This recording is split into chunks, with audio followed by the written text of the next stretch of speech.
Para comentar en 2 diapositivas o 3 dónde estamos y a dónde vamos.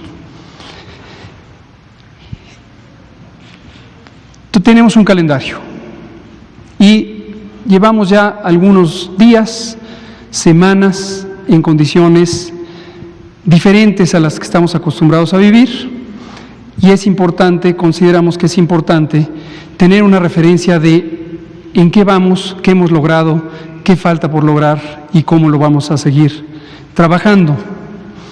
Entonces, en el calendario lo que quiero que visualicen es marzo de 2020 y algunas fechas relevantes para lo que hoy nos ocupa, que nos sitúen en lo que ya logramos y lo que nos falta. Iniciamos las conferencias vespertinas el viernes 6 de marzo de 2020. Aquí no está señalado, pero es una fecha referencial. El viernes 13 de marzo hicimos un comentario especial en la conferencia sobre el cambio en el patrón de ocurrencia de casos con un incremento acelerado que anunciaba ya el punto de inflexión de la curva epidémica, es decir, el momento en el que se cambia de una propagación lenta hacia una propagación más rápida. Al día siguiente, 14 de marzo, participamos en la sesión del Consejo Nacional Educativo, presidida por el secretario Esteban Moctezuma Barragán, y se decidieron medidas especiales desde la estrategia de salud que aplican específicamente para el sistema educativo nacional.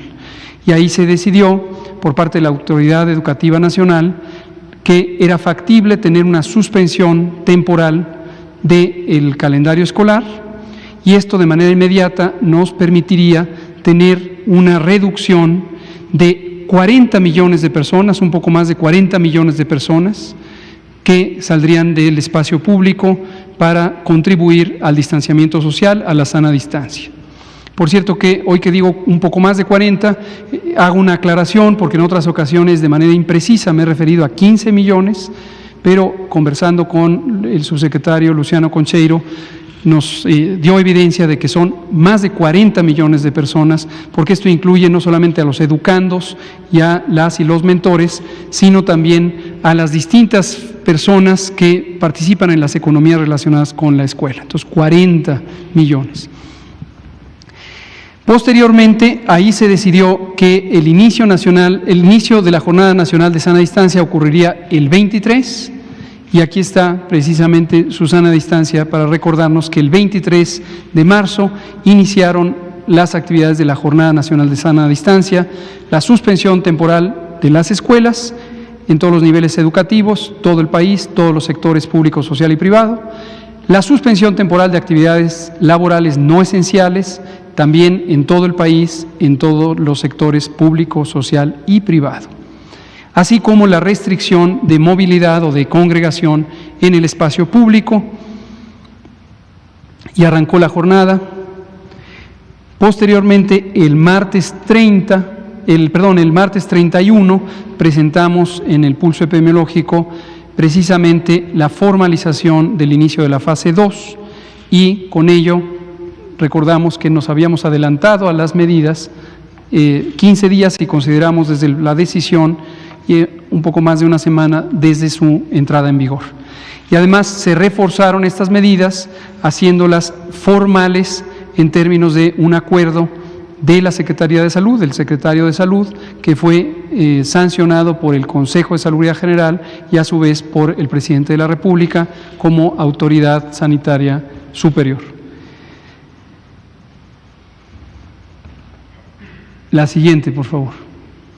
Ahora tenemos abril, y en la primera emisión de la Jornada Nacional de Sana Distancia se estipuló que concluiría el domingo 19 de abril.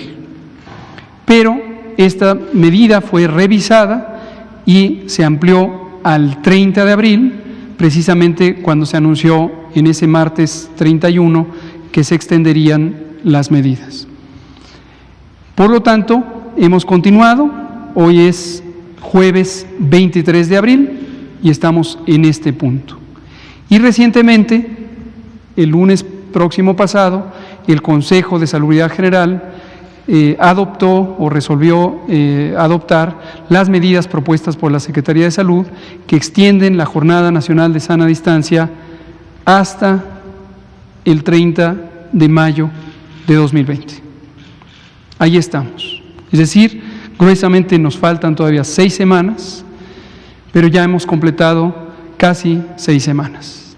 Estamos gruesamente a la mitad de la jornada y hemos dejado muy en claro también, a pregunta de ustedes y de la sociedad, que el posible reinicio de actividades el 1 de junio es una fecha referencial, pero depende de que se cumplan las medidas de la Jornada Nacional de Sana Distancia. Es decir, lo hemos expresado como que lograremos éxito si y solo si usted se queda en casa y nos mantenemos todos en casa y conservamos la eficacia, la efectividad de estas medidas. Este es el calendario. Creo que en la siguiente ya empieza el informe. Si me pasan la siguiente, ya empieza el informe. Regrésele tantito. La otra cosa que quiero decirles es simplemente un punto de referencia también en el calendario, pero es de la historia. Un día como hoy, que también fue jueves, 23 de marzo, pero de hace 11 años, en México empezó la pandemia de influenza H1N1. Y en ese momento fue muy importante, y por eso lo traigo a colación, porque se activaron los distintos mecanismos que se contemplan en la legislación mexicana, desde la Constitución, la Ley General de Salud y distintos reglamentos, para convocar de manera urgente a decisiones de Estado con respecto a el control de esta epidemia. Y esto, pues la historia es por todas y todos conocido, pero nos dio un punto de referencia muy importante para la historia de la epidemiología en México y la respuesta a las epidemias. Entonces, hoy, 23 de abril, hace 11 años, empezó la pandemia de influenza y hoy estamos a un buen tramo, pero nos falta todavía otro buen tramo de la epidemia de COVID 11 años después.